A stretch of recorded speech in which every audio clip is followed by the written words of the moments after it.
Recording in progress. अब next हम देखने जा रहे हैं enthalpy of combustion. Enthalpy of combustion. देखिए बच्चों, हम लोग ने यहाँ एंथैल्पी ऑफ रिएक्शन देखी। सबसे पहले तो एंथैल्पी ऑफ रिएक्शन में एक बैलेंस्ड केमिकल रिएक्शन में, अब देखो बेटा, प्रोडक्ट कितना भी बना उससे मतलब नहीं है, बैलेंस केमिकल रिएक्शन होनी चाहिए। रिएक्टेंट कितना भी लगा उससे मतलब नहीं है, ठीक है। जो टोटल आपकी हीट निकलेगी उसे हम एंथैल्पी ऑफ रिएक्शन कहेंगे या हीट ऑफ रिएक्शन कहेंगे। एंथैल्पी ऑफ फॉर्मेशन, तो एंथैल्पी ऑफ फॉर्मेशन का मतलब क्या होता है? तो इसका मतलब ये होता है कि जब एक मोल किसी कंपाउंड का बनता है, ठीक है, एक मोल कंपाउंड का बने, फॉर्मेशन एक मोल का हो। और जरूरी चीज क्या होती है? एक तो एक मोल का, और दूसरी बात उसके एलिमेंट से हम उसे बनाए, डायरेक्ट सिंथेसिस करें, एलिमेंट से बनाए, किसी और तरीके से नहीं बनाए, ठीक है। समझ में आ रही है बात? तो जितनी भी आपकी हीट निकलेगी उसे हम क्या बोलेंगे? एंथैल्पी ऑफ फॉर्मेशन बोलेंगे। अब हम देखने जा रहे हैं एंथैल्पी ऑफ कंबशन। और देखो, कंबशन कभी भी होता है तो वो हमेशा एक्सोथर्मिक होता है, एंडोथर्मिक तो नहीं होता है। किसी चीज को जलाया और मालूम पड़ा ठंडक हो गई, ऐसा कभी होता है क्या? तो कंबशन में हमेशा एनर्जी क्या होगी? लिबरेट होगी, यानी डेल्टा एच की वैल्यू क्या निकलेगी? नेगेटिव निकलेगी। तो ये हमेशा क्या होगा? Always liberated, always liberated, energy is liberated. और एनर्जी हमेशा लिबरेट होगी तो डेल्टा एच की वैल्यू हमेशा किस में होगी? ऑलवेज नेगेटिव, हमेशा नेगेटिव में होगी, ठीक है। डिफाइन कैसे करेंगे हम इसे? तो हम डिफाइन करते हैं when 1 mole of a compound is completely burned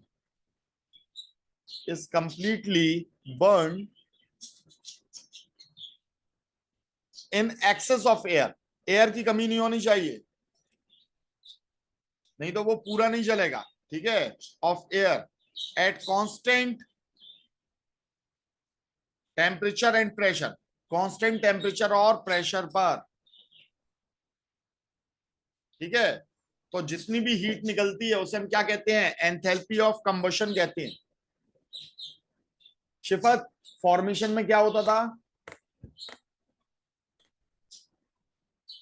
release भी हो सकती है हीट और हीट एब्जॉर्ब भी हो सकती है। होता क्या था फॉर्मेशन में?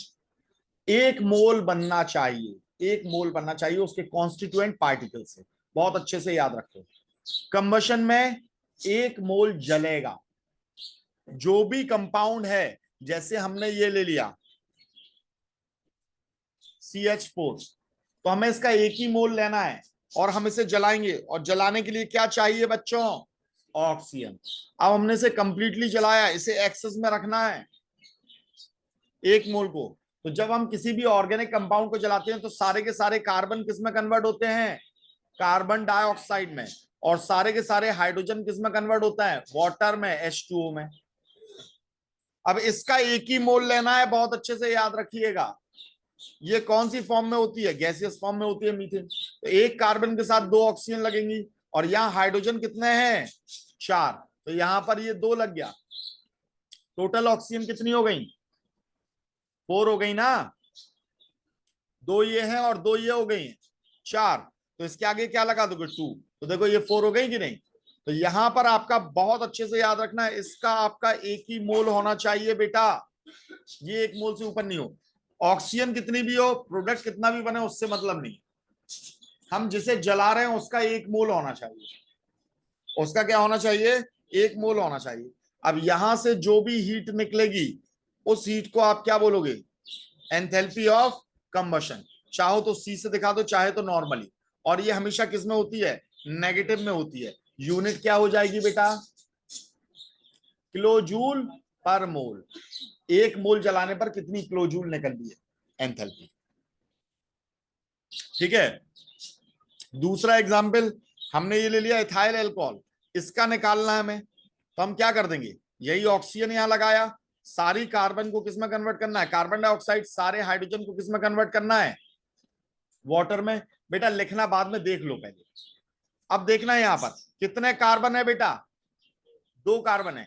इसका एक ही मोल लेना है, याद रखिएगा, इसका एक ही मोल लेना है, एक मोल से ऊपर नहीं होना चाहिए। कार्बन कितने हो गए बेटा?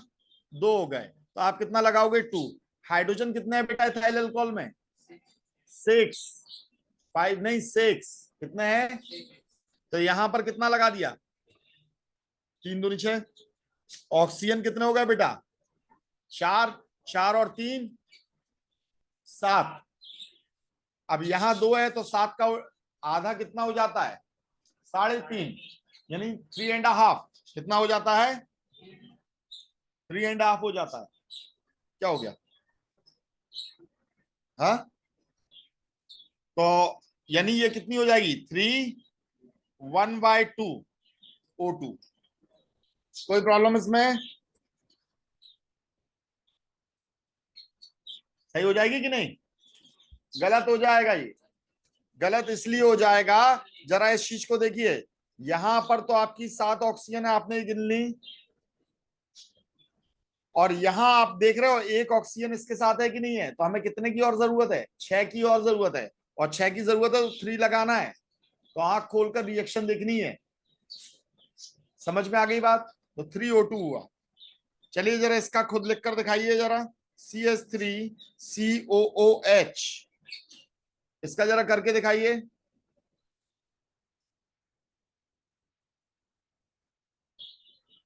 क्या रिएक्शन बनाएंगे आप लोग?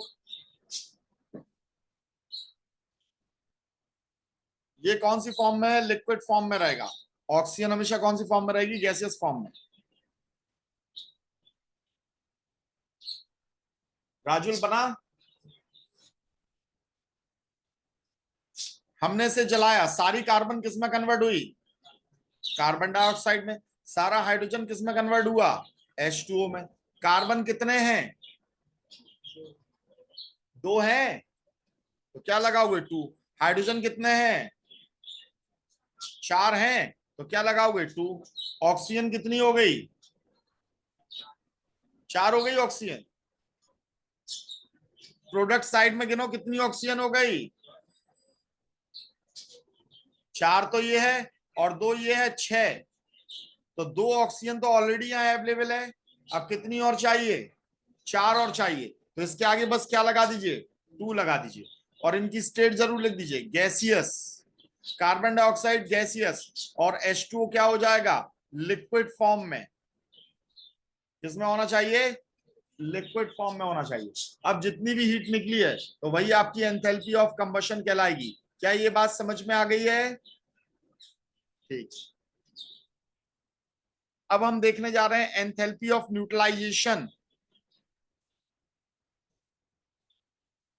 Enthalpy of neutralisation.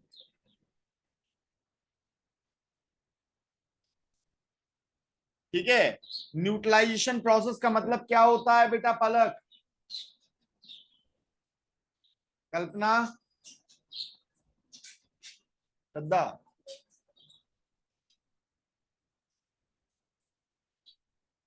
जब हम एसिड और बेस को मिलाते हैं तो जो प्रोसेस होती है उसे हम क्या बोलते हैं? न्यूट्रलाइजेशन। एसिड और बेस को मिलाते हैं तो उसे हम क्या कहते हैं? न्यूट्रलाइजेशन। और ये प्रोसेस हमेशा हमेशा एक्सोथर्मिक होती है। कैसी होती है? किसी भी एसिड को पानी में मिलाओगे एक्सोथर्मिक है, किसी भी बेस को पानी में मिलाओगे एक्सोथर्मिक होती है, और एसिड और बेस को एक दूसरे के साथ में मिलाते हो वो भी एक्सोथर्मिक होती है। तो ये हमेशा क्या होगी? ऑलवेज। तो एक्सोथर्मिक होने से क्या हो जाएगा? हाँ, डेल्टा एच की वैल्यू हमेशा कैसी निकलेगी? नेगेटिव निकलेगी। ठीक है, चलिए अब देखो बेटा, एंथैल्पी ऑफ न्यूट्रलाइजेशन की वैल्यू हमेशा फिक्स होती है। कितनी? 13.7 किलो जूल। कैसी है? फिक्स है ये, 13.7 किलो जूल। डिफाइन कैसे करेंगे? When one equivalent acid and one equivalent base. और इसका हमने कैसा सॉल्यूशन लिया? बहुत जरूरी है, डाइल्यूट सॉल्यूशन लिया हमने। कैसा सॉल्यूशन लिया?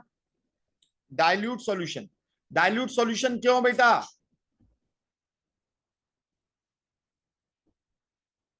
reacts with each other then change in enthalpy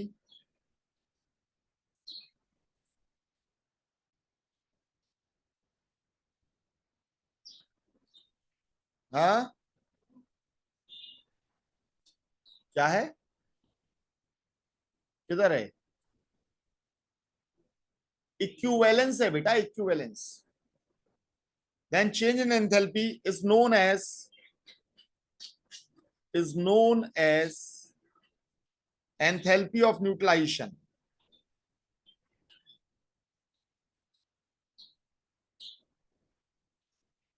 enthalpy of neutralisation.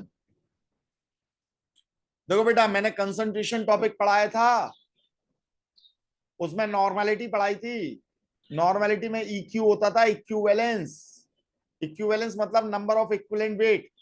इसे कैसे निकालते थे, जो भी वेट दे रखा हो उसे इक्विवेलेंट वेट से डिवाइड करते थे।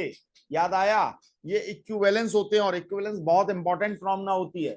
नहीं आया समझ में, some basic concept chemistry part 11 में जाना, वीडियो में वहां देखना, ठीक है। नॉर्मेलिटी टॉपिक को देखना, वहां मैंने बहुत अच्छे से एक्सप्लेन किया है, ठीक है, उसे देख लीजिएगा।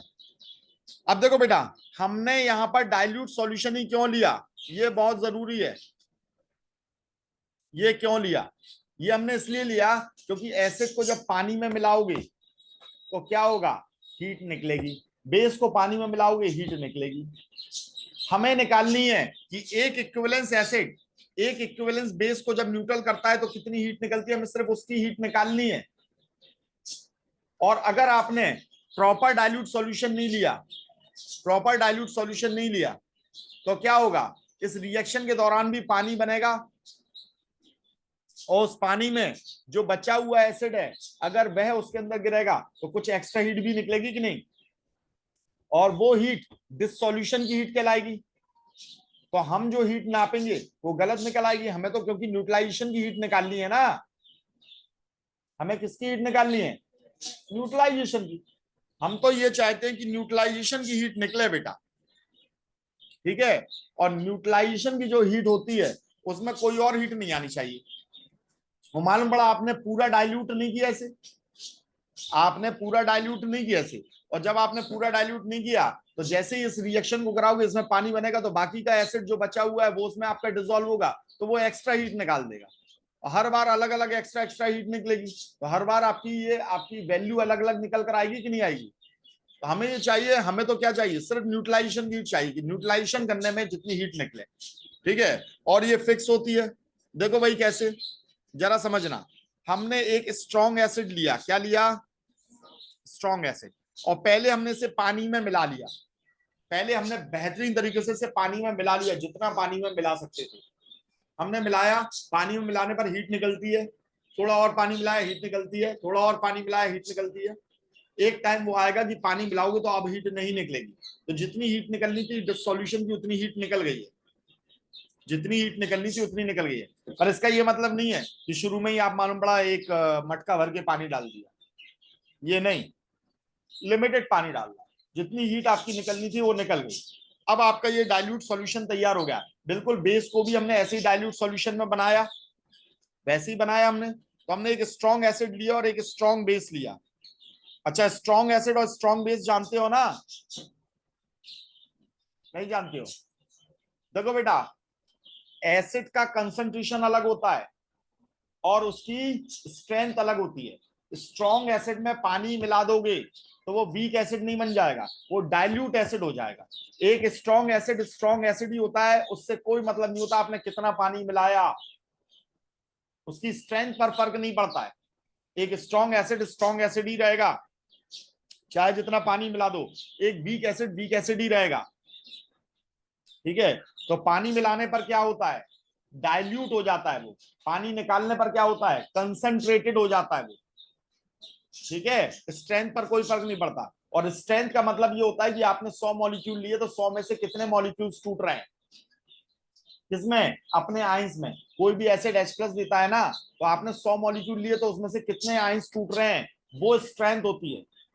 अगर ये टूट रहे हैं, इनका डिग्री ऑफ डिसोसिएशन, डिग्री मतलब होता है लेवल, और डिसोसिएशन तो मालूम ही है आपको, टूटने को कहते हैं। तो ये हो गया लेवल डिसोसिएशन का, जिसे हम बोलते हैं डिग्री ऑफ डिसोसिएशन, जिसे किससे दिखाते हैं, अल्फा से दिखाते हैं। अल्फा क्या होता है, डिग्री ऑफ डिसोसिएशन होता है। तो किसी एसिड का अगर degree of dissociation less than 30% है तो हम उसे कहते हैं वीक एसिड, और ग्रेटर देन 30% या 100% होता है, ग्रेटर देन 30% से लेकर 100% होता है तो हम उसे कहते हैं स्ट्रॉन्ग एसिड। इसका मतलब 100 मॉलिक्यूल लिए आपने, आपने एक एसिड लिया सपोज करो H2S, और इसके 100 मॉलिक्यूल लिए और आपने क्या कर दिया, इसे पानी में डाला, तो पानी में डालने पर ये क्या बनाएगा, H+ और S-2, यही तो बनाएगा। ठीक है, तो आपने 100 लिए और 100 में से सिर्फ 30 ही टूटे या 30 से कम टूटे, 30 टूटे या 30 से कम ही टूटे आपके ये, तो 70 कैसे रह गए, अनडिसोशिएटेड। कैसे रह गए, तो हम इसे क्या कहेंगे, वीक एसिड। क्या कहेंगे, वीक एसिड। ठीक है, अब हमने HCl लिया, 100 मॉलिक्यूल लिए और 100 के 100 ये टूट गए, 100 H+ दे दिए और 100 Cl नेगेटिव दे दिए, पूरे के पूरे टूट गए कि नहीं, तो हम इसे क्या कहेंगे, स्ट्रॉन्ग एसिड। तो इसका डिग्री ऑफ डिसोसिएशन 100% जैसे हो गया, तो इसका आपका 30 से कम है, तो ये हो गया वीक एसिड, और ये क्या हो गया, स्ट्रॉन्ग एसिड। ये स्ट्रेंथ होती है एसिड्स की, समझ में आई है। अब आप पानी कितना डालते हो उससे डाइल्यूशन हो सकता है, उससे स्ट्रेंथ पर कोई फर्क नहीं पड़ता। एक स्ट्रॉन्ग एसिड ही रहेगा और वीक एसिड ही रहेगा। वीक एसिड मुश्किल से बहुत कम होते हैं, आप तो वीक एसिड याद रख लो।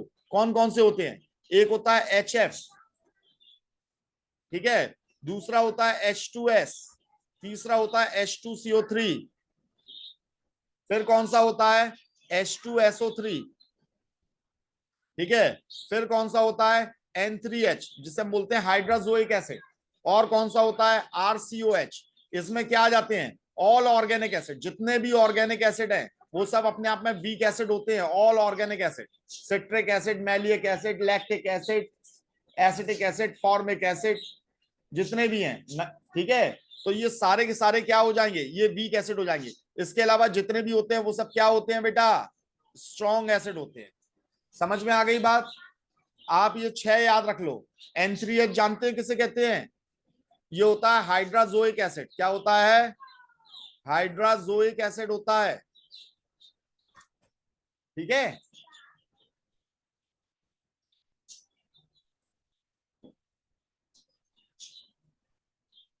लिख लिया, चलिए अब आगे बढ़ते हैं। तो हमने एक स्ट्रॉन्ग एसिड को लिया और एक हमने स्ट्रॉन्ग बेस को लिया, और इन दोनों की हमने रिएक्शन करा दी। जैसे स्ट्रॉन्ग एसिड हमने कौन सा ले लिया बेटा, HCl, स्ट्रॉन्ग बेस कौन सा ले लिया, NaOH। हमने इसे बाकायदा पूरा डाइल्यूट कर दिया, इसे भी डाइल्यूट कर दिया, और इसका एक इक्विवेलेंस लिया। कितना लिया, एक इक्विवेलेंस लिया, यानी एक इक्विवेलेंट वेट है इसमें। और इक्विवेलेंट वेट मैंने आपको बताया था कितना होता है, कितने के बराबर होता है, उसका जो मॉलिक्यूलर वेट है उसमें F फैक्टर से डिवाइड कर दीजिए। F फैक्टर एसिड में क्या होता है, number of replaceable H+ ions. F factor base में क्या होता है, number of replaceable OH negative ion.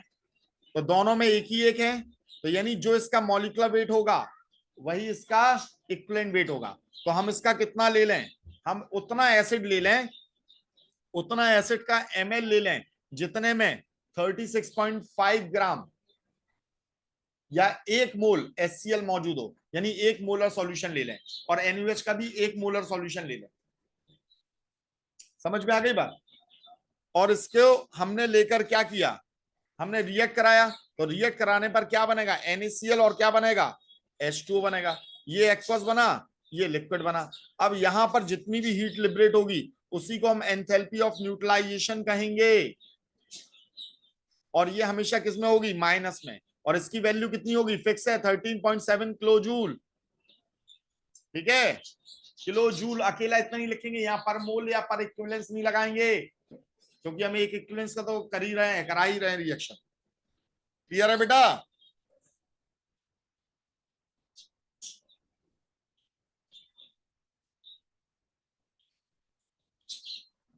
अब देखना, अगर हम सपोज करो H2SO4 ले लें और हमने 2NaOH ले लिया, तो यहां पर क्या बनेगा, Na2SO4 बनेगा, और प्लस क्या बनेगा, H2O बनेगा। H2 की लिक्विड फॉर्म Na2SO4 आपका एक्वस सॉल्यूशन में रहेगा, NaOH एक्वस है, H2SO4 एक्वस है। अब H2SO4 का अगर हमने 1 मोल लिया, देखो हम तो ये बैलेंस केमिकल रिएक्शन लिख रहे हैं कि नहीं लिख रहे हैं बेटा, समझ में आ रही है बात? तो H2SO4 का 1 मोल लिया और 1 मोल में कितने इक्विवेलेंस हो जाएंगे? 2 इक्विवेलेंस। इसका F फैक्टर 2 है ना। H2SO4 का मॉलिक्यूलर वेट कितना होता है? 98। इक्विवेलेंट वेट कितना होता है? 49। तो हमें 49 लेना है, पर इस बैलेंस रिएक्शन में तो हमने 2 इक्विवेलेंस ले लिए इसके, क्योंकि हम 98 ले रहे हैं, 1 मोल ले रहे हैं, 98 ले रहे हैं, तो इसके 2 इक्विवेलेंस हो गए, तो इसके भी 2 इक्विवेलेंस इसके साथ में रिएक्ट कर रहे हैं। तो यहां कितनी हीट निकलेगी, कोई मुझे बताएगा? कितनी हीट निकलेगी बताइए? -13.7 है, 13.7 किलोजूल निकलेगी। देखो बेटा, एक इक्विवेलेंस से एक इक्विवेलेंस रिएक्ट करने में हमेशा कितनी हीट निकलती है? यहां आप कितना करा रहे हो, तो यहां कितनी निकलेगी? इंटू 2 हो जाएगा ना, किलो जूल। इतनी हीट यहां पर निकल रही है, ठीक है। तो हीट ऑफ न्यूट्रलाइजेशन कितनी हो जाएगी? इसका आधा कर दोगे, यानी 13.7। क्लियर है? नहीं आया समझ में? हाँ, अब ये तो बात किसकी थी बेटा? स्ट्रॉन्ग एसिड और स्ट्रॉन्ग बेस की। अब अगर हम क्या करते हैं, एक वीक एसिड ले लेते हैं, क्या ले लेते हैं? एक हम ले लेते हैं वीक एसिड, और एक लेते हैं हम कौन? स्ट्रॉन्ग बेस, और हम इसकी रिएक्शन कराते हैं। जैसे हमने वीक एसिड ले लिया CH3COH एक्वस, और क्या ले लिया? NaOH एक्वस, ठीक है। तो इसने क्या बनाया? CH3COONA, और प्लस क्या बनाया? H2O। अब वीक एसिड क्या होता है बताइए जल्दी से? जो पूरा नहीं टूटे, और आपने इसका 1 मोल लिया, क्या इसका पूरा 1 मोल टूट रहा है? नहीं टूट रहा है। इसका मॉलिक्यूलर वेट इसके इक्विवेलेंट वेट के बराबर है, और ये पूरा नहीं टूट रहा है, तो क्या एक इक्विवेलेंस H+ दे रहा है? ये बिल्कुल नहीं दे रहा है, ये एक इक्विवेलेंस H+ नहीं दे रहा है, ठीक है। तो जब नहीं दे रहा है तो इसकी हीट कितनी निकलनी चाहिए? तो हमें तो एक इक्विवेलेंस ही चाहिए, तो इसमें कुछ ना कुछ हम एनर्जी का क्या कर लेंगे बेटा? खर्चा कर लेंगे। क्या करने में? इसका डिसोसिएशन करने में। तो हम यहां पर क्या लिखेंगे? सम हीट इज रिक्वायर्ड, क्योंकि ये वीक एसिड है, तो some heat is required, some heat is required in dissociation, in dissociation of weak acid. Weak acid है या वीक बेस है, तो उसके डिसोसिएशन में हमें कुछ ना कुछ हीट की जरूरत पड़ेगी, क्योंकि ये अपने आप तो पूरा टूटेगा नहीं, ठीक है। तो अब ये हीट कहां से लेंगे? तो हमें देने की जरूरत नहीं है, हम जो न्यूट्रलाइजेशन प्रोसेस करा रहे हैं उसमें से हीट निकलती है, और उसी हीट में से थोड़ा सा पार्ट ये यूज कर लेता है। तो सपोज करो अगर इसका ये आपको एंथैल्पी ऑफ न्यूट्रलाइजेशन देता है कितना? -11.3 किलो जूल, सपोज करो इसने दिया, तो इसे माइनस कर लेना किसमें से? 13.7 में से, तो कितना बचा? 1.4 किलो जूल पर मोल। तो इसी को हम क्या कह देंगे? तो ये हमारी कहलाएगी एंथैल्पी ऑफ डिसोसिएशन। क्या कहलाएगी? एंथैल्पी ऑफ डिसोसिएशन, क्योंकि ये हीट काहे में यूज हो रही है? डिसोसिएशन करने में। क्या करने में? 1 मोल का डिसोसिएशन करने में, इसलिए हम इसे हीट या एंथैल्पी ऑफ डिसोसिएशन कह देंगे। और ये हमेशा कैसी होगी? एंडोथर्मिक होगी, तभी हमने से इसमें क्या लगाया? प्लस लगाया। तो कभी कभी क्वेश्चन ये कर लेते हैं, वो हीट ऑफ न्यूट्रलाइजेशन, उन्होंने एक आपको रिएक्शन दी, देखो क्वेश्चन कैसा बनेगा। उन्होंने एक रिएक्शन दी, एक एसिड है एक बेस है, ठीक है। आपको नहीं बताया, क्या नहीं बताया कि कौन वीक है कौन आपका स्ट्रॉन्ग है, ये आपको कुछ नहीं बताया, और उन्होंने एंथैल्पी ऑफ न्यूट्रलाइजेशन आपको दी, तो आपने वो देखा वो 13.7 से कम है, अब मालूम है सीधा सीधा उन्होंने क्या पूछ लिया, what is the enthalpy of dissociation, what is the enthalpy of dissociation.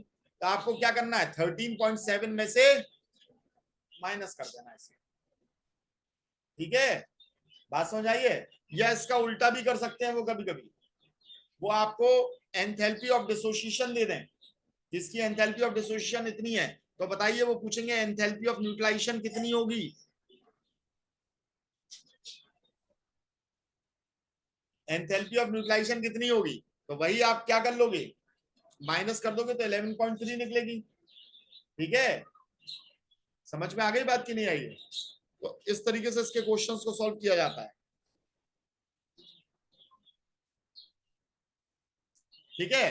तो हमने कितनी एंथैल्पी देखी, एक तो एंथैल्पी ऑफ रिएक्शन देखी है, एक एंथैल्पी ऑफ फॉर्मेशन देखी है, एक एंथैल्पी ऑफ कंबशन देखी है, और एक हमने देखी है एंथैल्पी ऑफ न्यूट्रलाइजेशन। सभी के बीच में डिफरेंस मालूम चल गया। अलग बताओ what is the enthalpy of reaction.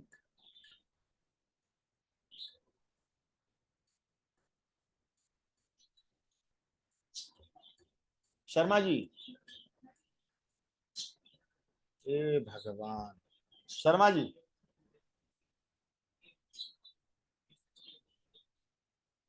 मैंने कहा what is the enthalpy of reaction. हाँ तुम पढ़ लो बेटा, बंद करो कॉपी, तुम्हें हर चीज पढ़ के ही जवाब देना है। आगे जाके वकील होनी तो किताब लेकर वहां खोलना, कहना जज साहब रुक जाओ, पहले हम पढ़ लें पूरी किताब, उसके बाद में बात करेंगे। हाँ भाई राजुल, बहुत बढ़िया। हाँ गलत, बैलेंस्ड केमिकल रिएक्शन के अंदर जितनी भी हीट निकलती है उसे हम हीट ऑफ रिएक्शन या एंथैल्पी ऑफ रिएक्शन कहते हैं। बैलेंस्ड रिएक्शन के अंदर देखो, मैं कहता भी जा रहा हूं कि मैंने इतनी ये पढ़ा दी, सबसे पहली तो यही पढ़ाई थी भैया, डिफरेंस समझ लो इनमें, एंथैल्पी या हीट ऑफ रिएक्शन। तो आपको क्या करना है इसमें, करना सिर्फ आपको इतना है, बैलेंस्ड केमिकल रिएक्शन के अंदर फिक्स टेम्परेचर पर जो भी हीट प्रोड्यूस हो या कंज्यूम्ड हो उसे हम क्या बोलते हैं, हीट ऑफ रिएक्शन या एंथैल्पी ऑफ रिएक्शन।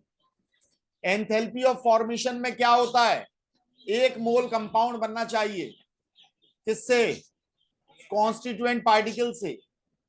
एक मोल कंपाउंड बनेंगे तो जितनी भी हीट इन्वॉल्व होगी, ठीक है, उसे हम एंथैल्पी ऑफ फॉर्मेशन कहेंगे।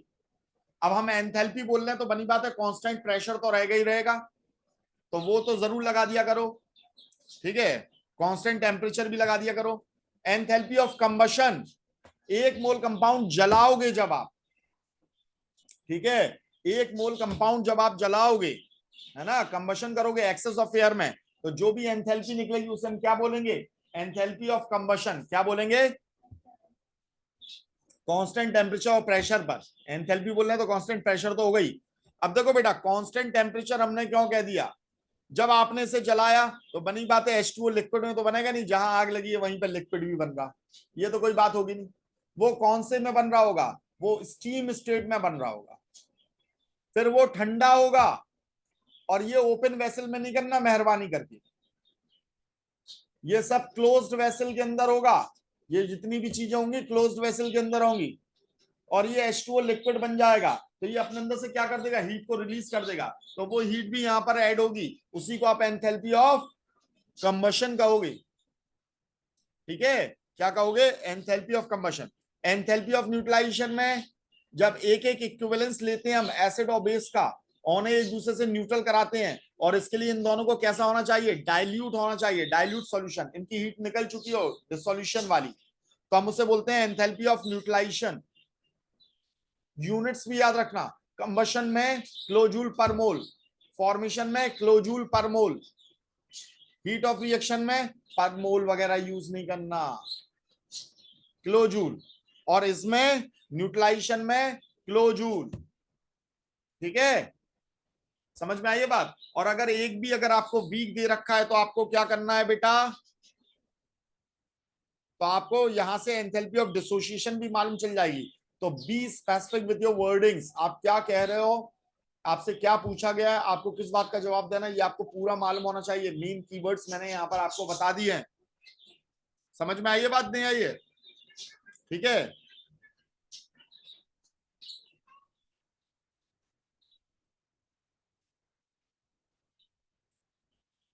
अब नेक्स्ट हम यहां पर देखने जा रहे हैं एंथैल्पी चेंज।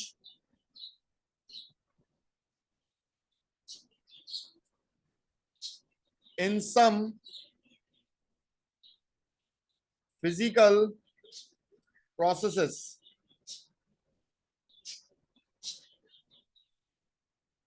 ठीक है।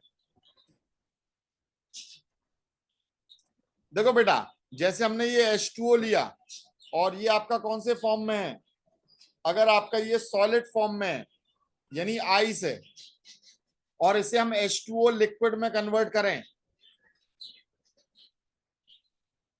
किस पर? 0 डिग्री सेंटीग्रेड पर। 0 डिग्री सेंटीग्रेड पर ही ये क्या है? आइस है, सॉलिड फॉर्म में है। और 0 डिग्री सेंटीग्रेड का ये क्या बन गया? लिक्विड बन गया। दोनों का टेम्परेचर कैसा है? सेम है। टेम्परेचर को नहीं बदलने दे रहे हैं, मतलब हम आइसोथर्मल प्रोसेस कर रहे हैं। कौन सी प्रोसेस कर रहे हैं? तो यहां पर कुछ हीट लगेगी कि नहीं? किसमें हीट कंटेंट ज्यादा होगा, आइस में कि लिक्विड में? लिक्विड में ज्यादा होगा हीट कंटेंट। तो जो हमने हीट दी है इसे लिक्विड में कन्वर्ट करने के लिए, उस हीट को क्या कहेंगे? Latent heat. क्या कहते हैं? लेटेंट हीट कहते हैं। ठीक है, बात समझ आई है? तो वो लेटेंट हीट यानी छुपी हुई हीट, छुपी हुई हीट इसके अंदर होती है, हिडन हीट इसके अंदर होती है, क्योंकि वो फेस चेंज करा रही है। और ये प्रोसेस किस पर होती है? एट फ्रीजिंग पॉइंट, या फिर हम क्या कह सकते हैं? Melting point. फ्रीजिंग पॉइंट और मेल्टिंग पॉइंट एक ही बात तो होती है, मालूम है कि नहीं मालूम है? भाई इसी टेम्परेचर पर ये फ्रीज हो रहा है, लिक्विड से बर्फ बन रही है, और इसी टेम्परेचर पर ये बर्फ से लिक्विड में कन्वर्ट हो रहा है, यानी इसका मेल्टिंग पॉइंट है। तो हम इसे बोलेंगे, क्या बोलेंगे? तो हम इसे बोलेंगे एंथैल्पी ऑफ फ्यूजन। जितनी भी हीट यहां पर लगेगी उसे हम क्या बोलेंगे? एंथैल्पी ऑफ फ्यूजन कहेंगे। ठीक है। तो डेल्टा एच एफ, और इसकी वैल्यू हमेशा कैसी होगी? पॉजिटिव। अरे सॉलिड से लिक्विड बनाओगे, हीट ही दोगे यार। कोई ऐसी प्रोसेस है जिसमें लिक्विड से सॉलिड बनाओ और हीट, सॉलिड से लिक्विड बनाओ उसमें हीट निकल रही है? ठीक है। तो ये हमेशा क्या होगी? पॉजिटिव होगी। कैसी होगी? फिजिकल प्रोसेस के बारे में बात हो रही है ना, तो ये फिजिकल प्रोसेस है। अब हमने इसी H2O को लिया बेटा लिक्विड, और हमने H2O गैस में कन्वर्ट किया। कौन से टेम्परेचर पर होगा? अरे वाटर का बॉइलिंग टेम्परेचर तो मालूम ही होगा, कितना होता? 100 डिग्री सेंटीग्रेड पर होगा। इसे क्या कहोगे? तो बॉइलिंग टेम्परेचर है, क्या है?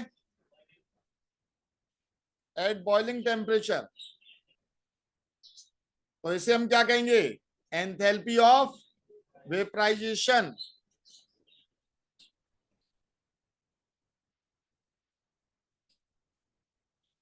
और इसकी डेल्टा एच की वैल्यू कैसी होगी बेटा पलक?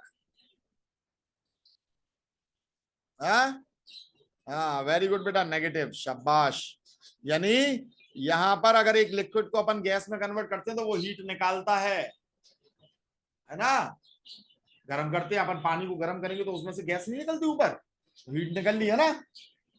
है, हीट निकल ली। अपन हीट तो दे नहीं रहे उसे बिल्कुल भी। बताओ जल्दी।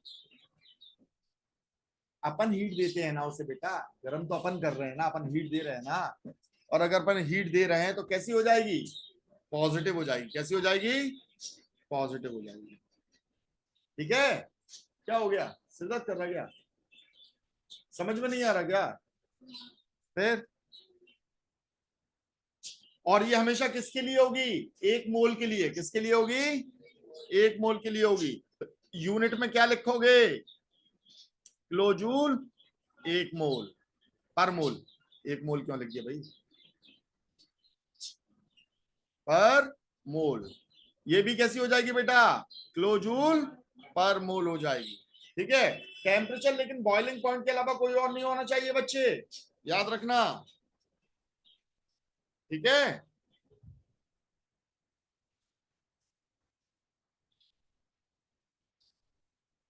चलिए देखते हैं आपको कितना कॉन्सेप्ट समझ में आया। अगर मैं ये बोलता हूं if latent heat of H2O is 500 calories per gram, then enthalpy of vaporization is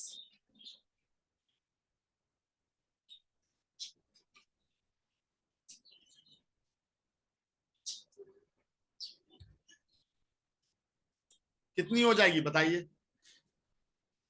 कौन बताएगा? अब आप मुझे ये बताओगे कि श्रद्धा बताएगी।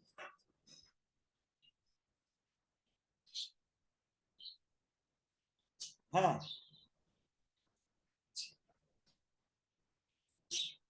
कैसे?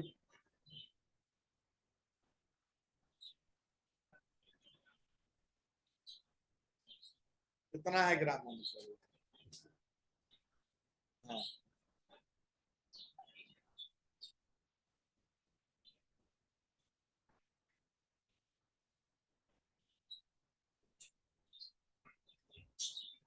कितना चाहिए? वेरी गुड बेटा, शाबाश शर्मा जी। तभी कहते हैं तुम्हारा दिमाग अच्छा है, बस लगाया करो थोड़ा सा, है ना। नहीं आया समझ में? देखो बच्चे, इस स्टेटमेंट को देखना, बहुत अच्छे से देखना। ये क्या लिखा बेटा? यहां इसके लिखे में ही इसका राज है। बताओ क्या लिखा, पढ़ो ना। अच्छा, लेटेंट हीट का मतलब क्या होता है ये मालूम है बेटा आपको? नहीं मालूम है? जल्दी बोलो करेक्ट। नहीं मालूम बच्चे? देखो, मैं लेटेंट हीट का मतलब पहले आपको समझा दूं क्या होता है। देखो बेटा, हमारे पास में जैसे एक आइस है, आइस आंखें नहीं, आइस बर्फ, है ना। और ये बर्फ है -10 डिग्री सेंटीग्रेड पर। ठीक है बच्चे, हम क्या कर रहे हैं, हमने इसे 2 जूल हीट दी, इसे अंदर रखकर आ गया, हमसे ज्यादा बोलते हैं।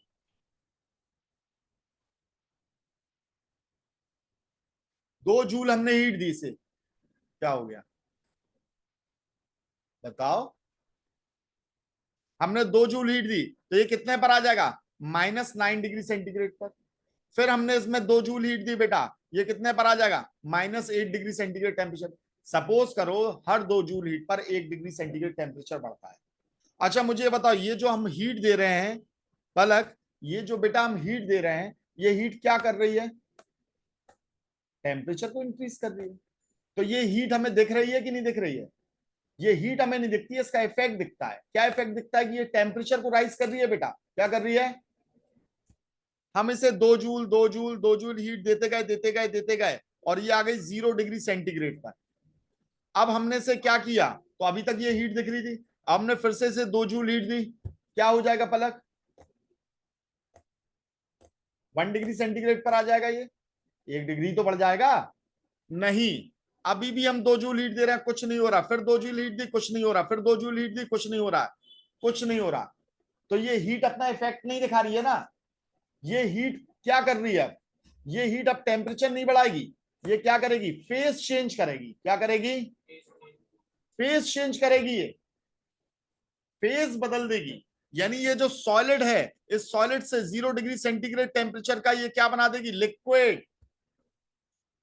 समझ में आ रही है बात, नहीं आ रही है?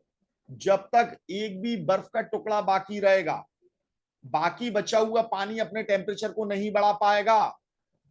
आप बर्फ को लेना, यहां थर्मामीटर लगाना, बर्फ यहां पर डालना, इसे गर्म करना, आप ये देखोगे 0 डिग्री सेंटीग्रेड से टेम्परेचर आगे नहीं बढ़ेगा। कब तक नहीं बढ़ेगा? जब तक इसमें एक भी बर्फ का टुकड़ा बाकी है।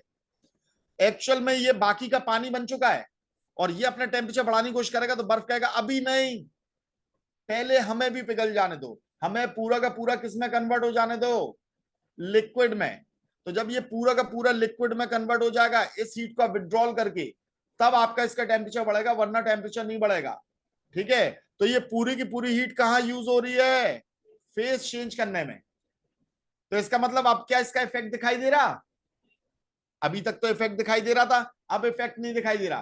तो हम इसे कहेंगे ये छुपी हुई ऊष्मा है, यानी गुप्त ऊष्मा जिसे हिंदी में कहा जाता है, यानी छुपी हुई हीट है। ये अपना असर नहीं दिखा रही है। असर कैसे दिखाती थी? टेम्परेचर को चेंज करके। अब ये टेम्परेचर चेंज नहीं कर रही है, तो इसी छुपी हुई हीट को हम क्या कहते हैं? लेटेंट हीट कहते हैं बेटा, लेटेंट हीट। ठीक है, तो लेटेंट हीट फ्यूजन की होती है, और एक लेटेंट हीट कैसी होती है? वेपराइजेशन की होती है। अब देखो, अब जब ये पूरा कन्वर्ट हो गया, अब हमने 2 जूल हीट दी तो ये 1 डिग्री सेंटीग्रेड हो गया, फिर 2 जूल हीट दी, 2 जूल हीट दी, देते आए तो ये 100 डिग्री सेंटीग्रेड पर पहुंच गया। ये लिक्विड है ना, अब मैंने इसे फिर से 2 जूल हीट दी, 2 जूल हीट दी और देता गया, तो यहां पर टेम्परेचर नहीं बढ़ रहा है बेटा, एक बार फिर से ये क्या कर रही है? Phase change. अब ये 100 डिग्री सेंटीग्रेड की क्या बन जाएगी? स्टीम। इसीलिए क्वेश्चन पूछा जाता है 100 डिग्री सेंटीग्रेड का लिक्विड में ज्यादा एनर्जी होती है या 100 डिग्री सेंटीग्रेड के स्टीम में? तो स्टीम में ज्यादा है ना, क्यों? क्योंकि यहां पर ये लेटेंट हीट आ गई है। क्या आ गई है बेटा? ये लेटेंट हीट यहां पर आ गई है।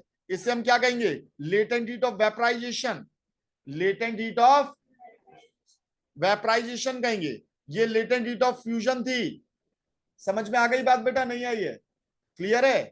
तो बस यही चीज हम यहां पर कर रहे हैं। उन्होंने कहा लेटेंट हीट 500 कैलोरी पर ग्राम है, यानी 1 ग्राम पानी लेते हो तो आपका उसे फेस चेंज करने में कितनी हीट लगेगी? 500 कैलोरी। कितनी हीट लगेगी? 1 ग्राम पानी लेते हो तो 500 कैलोरी लगेगी। अब वो कह रहा है एंथैल्पी ऑफ वेपराइजेशन बताइए। तो एंथैल्पी ऑफ वेपराइजेशन तो हम कितने के लिए निकालते हैं? 1 मोल के लिए निकालते कि नहीं निकालते? तो आपको 1 मोल का वेट निकालना पड़ेगा H2O के, क्योंकि यहां पर ये 500 कैलोरी 1 ग्राम की दी है। तो 1 मोल का वेट मॉलिक्यूलर वेट के बराबर होता है। तो 1 मोल का वेट कितना हो गया? 18 ग्राम। तो 1 ग्राम को कितनी मिलती है? 500। तो 18 ग्राम को कितनी मिल जाएगी? इंटू 18 कर देना, तो इतनी कैलोरीज लगेगी। और ये आपकी हीट क्या कहलाएगी? Enthalpy of vaporisation. नहीं आया समझ में? क्लियर है? तो इसे हम बोलेंगे एंथैल्पी ऑफ वेपराइजेशन। और बिल्कुल ऐसे ही एक होती है enthalpy of sublimation. Enthalpy of sublimation ये क्या होती है बेटा? तो जब हम एक सॉलिड को लेते हैं और उसे किस में कन्वर्ट करते हैं? गैस में कन्वर्ट करते हैं। जब सॉलिड डायरेक्टली गैस में कन्वर्ट होता है तो उस प्रोसेस को हम सब्लिमेशन कहते हैं। फेस चेंज है। जैसे इसका एग्जांपल है कैम्फर, कपूर, राज कपूर नहीं, जलाने वाला कपूर, कैम्फर। ठीक है, तो उसमें सब्लिमेशन की एंथैल्पी हो जाएगी ये। और ये भी कैसी होगी? बनी बात है, ये ओढ़ रहा है तो हीट लेगा, एंडोथर्मिक होगा, तो इसकी कैसी वैल्यू निकलेगी? पॉजिटिव में निकलेगी। समझ में आई है बात? नहीं आई? ठीक है, अब कल अपन लोग लैटिस एंथैल्पी वगैरह के बारे में बात करें।